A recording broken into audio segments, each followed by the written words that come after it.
Nos visita ahora Carlos Ferrari, presidente de APIME Bahía Blanca, una persona que hemos entrevistado aquí, hemos charlado sobre la situación de las pymes.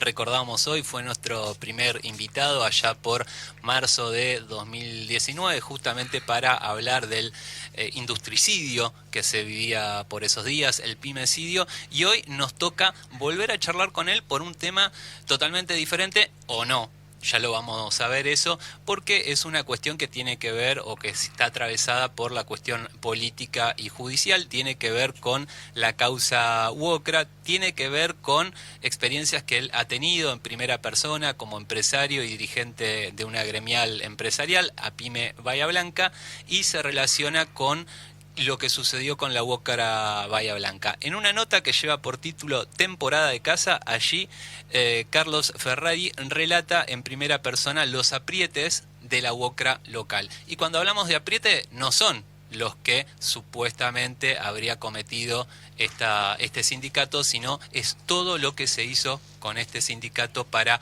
correrlo del medio. Carlos, ¿cómo estás? Bienvenido, un gusto tenerte nuevamente aquí. El gusto es mío, buenas tardes, un gusto.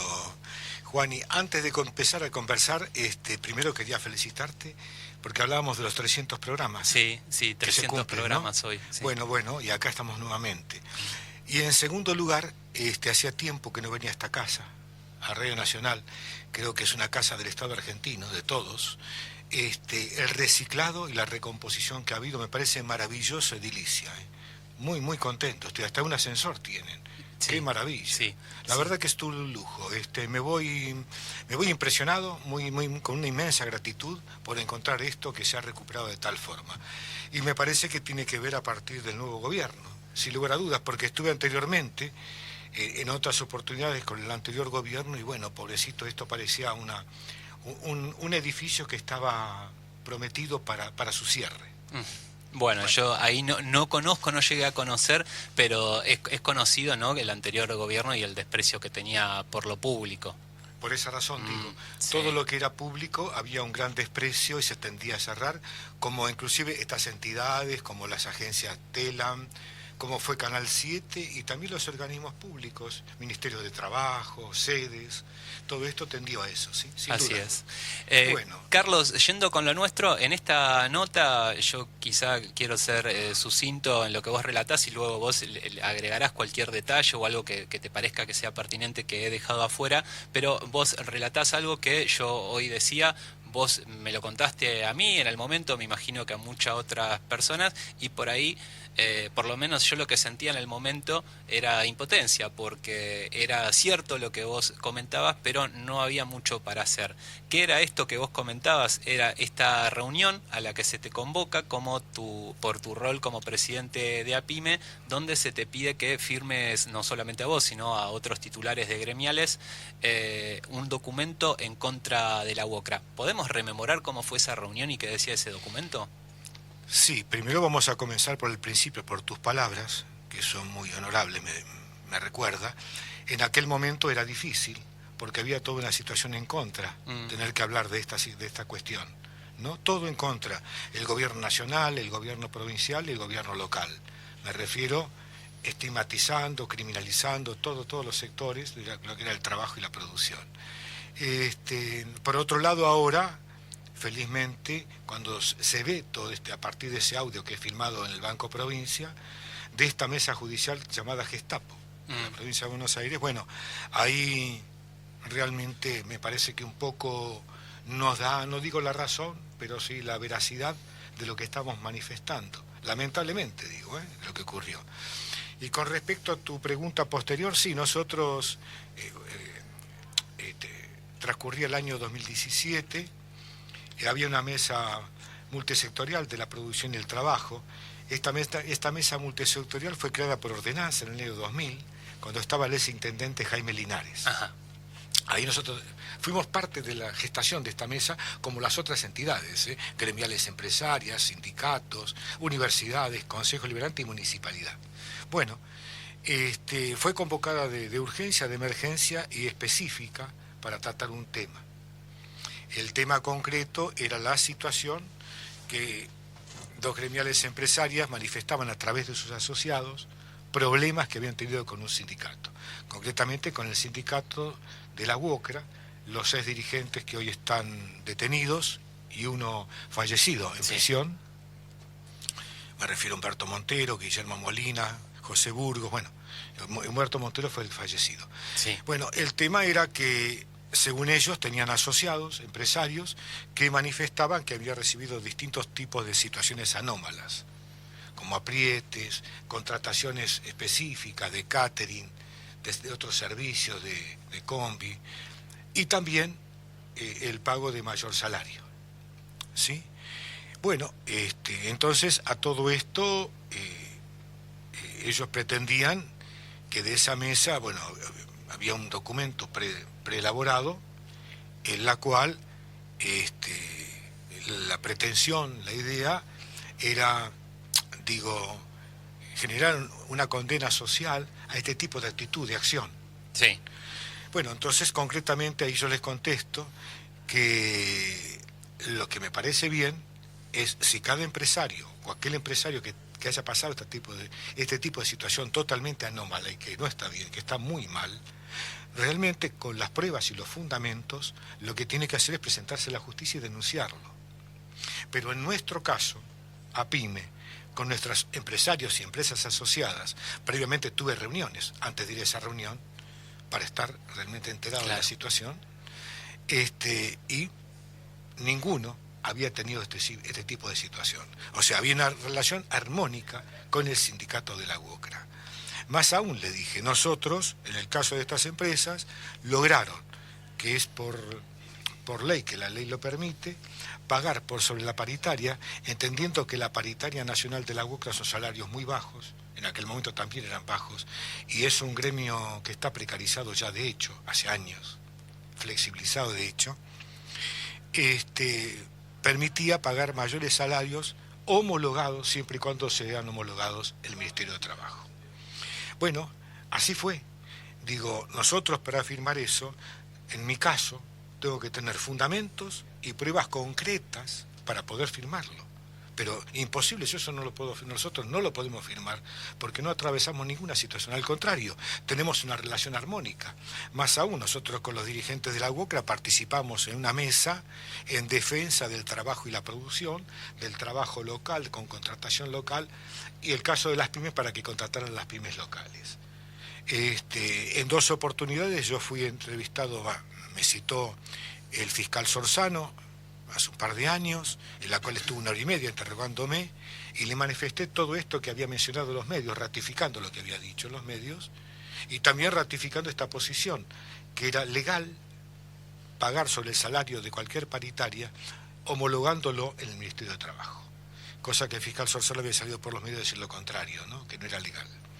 Y luego fui acá, en la calle Estomba, en tribunales provinciales, en la sala 2, convocado por el abogado de la defensa de los detenidos, fui a declarar también que se me interrogó en el juicio toda esta cuestión, que ratifiqué todo lo dicho. Más aún, nosotros en ese momento, para descomprimir la situación, descomprimir esta situación porque nosotros no teníamos fundamentos ni elementos para criminalizar el sector del sindicato de la UOCRA, para nada, en absoluto. Entonces propusimos que en 2 o 3 días, o en el término mínimo de menos de una semana, presentaríamos un proyecto. Y el proyecto que presentamos de trabajo, que lo presentamos en la municipalidad y en el Consejo Deliberante, era lo siguiente. Un proyecto de ordenanza. Para que se haga un proyecto de ordenanza local. Ah. ¿Por qué este proyecto? Porque también una de las cosas que decían las otras entidades gremiales empresarias y los empresarios es que tenía muy baja rentabilidad pagando un salario mayor. ¿Sí? Bueno, entonces para salvar esa situación y para descomprimir la situación presentamos una propuesta que es concreta, que es real y que es posible, que se ha hecho en otras oportunidades y en otras provincias. Era lo siguiente: para las pymes locales, ligadas al sector de la construcción, que estén obligadas a contratar mano de obra local, obreros de la construcción, sí, que en todas las licitaciones públicas y privadas tuvieran un beneficio y una ventaja con respecto a empresas que vengan extralocales, que no sean de la ciudad o del distrito, de un 7 o un 10%. Entonces, con eso, ¿qué permitíamos? Mantener la rentabilidad de la pyme, sí, y que la pyme pudiera, de esa porción, incrementar el salario del trabajador homologado en el Ministerio de Trabajo. Por supuesto que esta propuesta que presentamos, tanto en el Consejo como en la Municipalidad, no fue aceptada. Corrían otros vientos. Estaba un gobierno neoliberal, el gobierno de Mauricio Macri y de la gobernadora María Eugenia Vidal, y acá con Héctor Gay. Entonces, paralelamente a esto, a posterior, hubo una reunión que vino el ministro de Trabajo, Villegas. Sí. Ahí no fuimos convocados porque, lógicamente, ya tenemos una posición determinada. Claro, no iban a contar con el apoyo de APIME. Eso ya era evidente. Y no, porque no teníamos razón para denunciar a alguien. Tenés que tener elementos, fundamentos y pruebas. ¿Sí? No, claro. No los teníamos. Era todo lo contrario. Entonces dije lo que teníamos.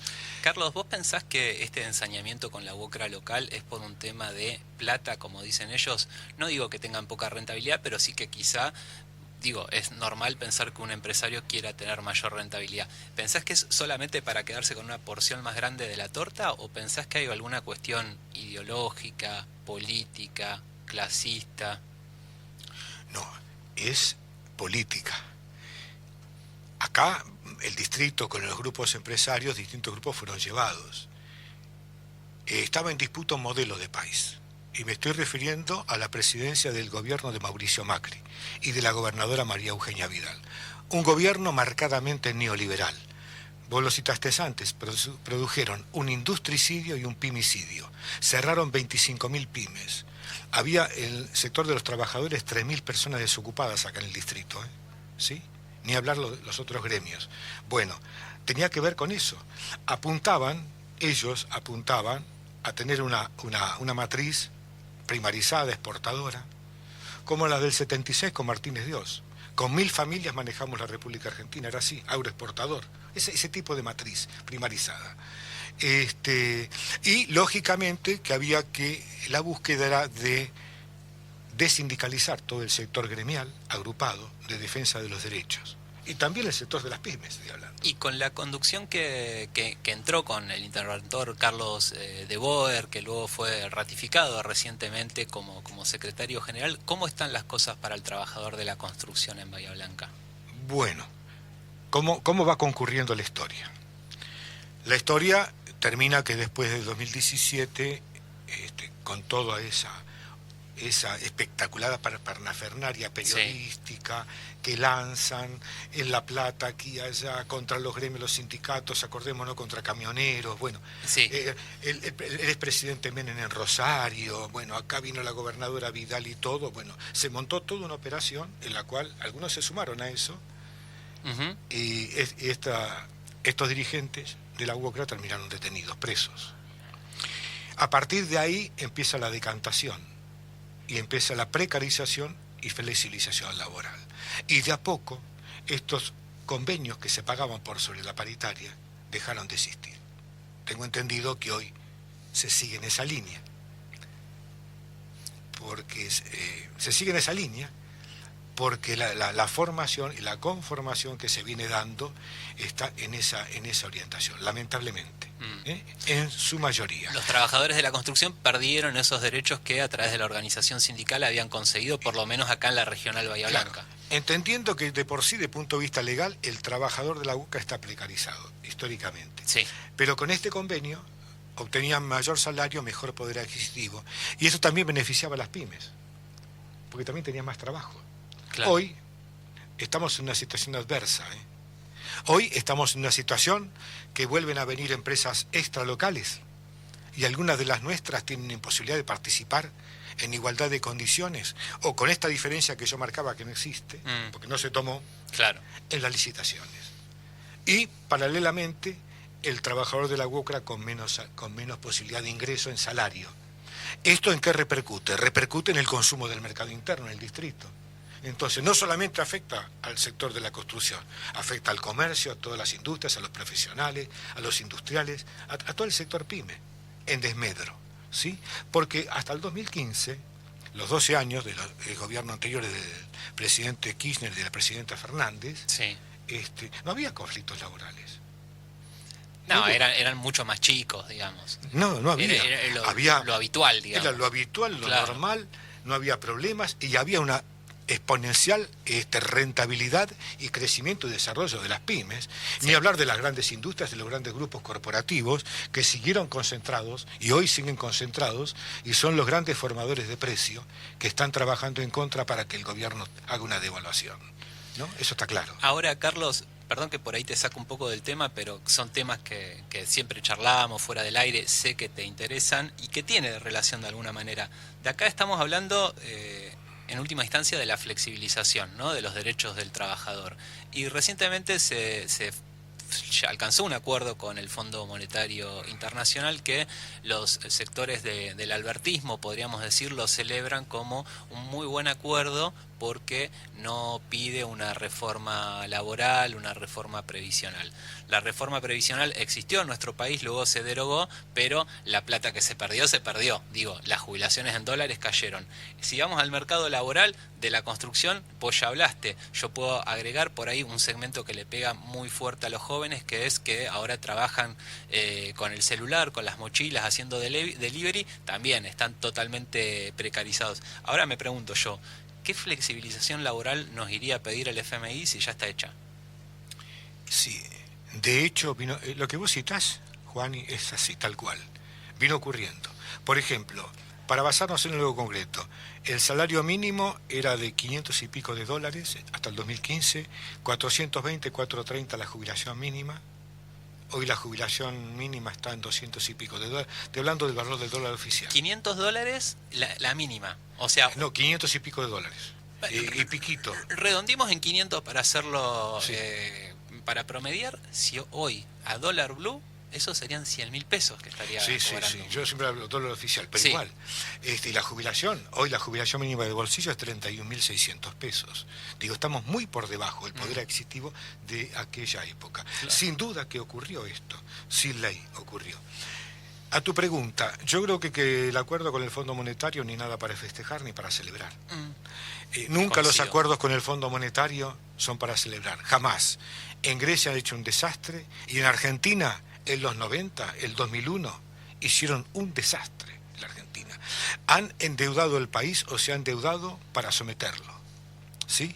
El préstamo de 47.000 millones o 45.000 que recibió el gobierno Mauricio Macri fue un préstamo acordado que no pasó por el Parlamento, que no fue tratado en el Parlamento argentino, Que se anunció con un mensaje grabado de 5 minutos. Exacto. Que también fue un mensaje fue un acuerdo que se hizo a espaldas de los propios estatutos del Fondo Monetario. Es la primera vez en el mundo que se otorga semejante cantidad de dinero a un país cuando realmente de lo que le entregaron se podía haberle entregado el 10%. Entonces, ¿qué quiere decir todo eso? Quiere decir que era algo que ya estaba armado. Y cuando digo esto, digo porque el principal accionista director del Fondo Monetario es el gobierno de los Estados Unidos de Norteamérica. ¿Sí? Sí. Entonces, había una intencionalidad, por un lado, para darle continuidad a un modelo neoliberal, un modelo de país excluyente, primarizado, que fue el que ejerció el expresidente Mauricio Macri, la exgobernadora Vidal. Había que hacer todo esto que veníamos hablando, había que hacerlo para terminarlo. Más allá, aunque esté precarizado, había que desindicalizar. Porque Argentina, ojo, que es un país gremialmente que está muy agrupado, muy sindicalizado. Bueno, eso había que desarmarlo, desarticularlo. Y bueno, a esto, ¿qué quiero decirte? Me preocupa porque hay una revisión trimestral. Me preocupan algunas cláusulas, espero realmente que esto no afecte el sistema previsional, social, de jubilación y de salud en la Argentina, y por supuesto que no se toca el tema de los salarios y de la soberanía del país, de nuestros suelos soberanos. Tengo mis dudas, mi total desconfianza, no creo en el Fondo Monetario, no creo porque es un ente financiero totalmente dirigido políticamente, para hacer dependientes a los países que lo toman, o a los países tercermundistas. Así que bueno, espero que vaya de la mejor manera. Coincido, Carlos, y eso el tiempo lo dirá. Ojalá nos equivoquemos ambos. Nos quedan unos últimos minutitos. Quería volver al tema de la UOCRA y pedirte también a modo como para redondear la entrevista.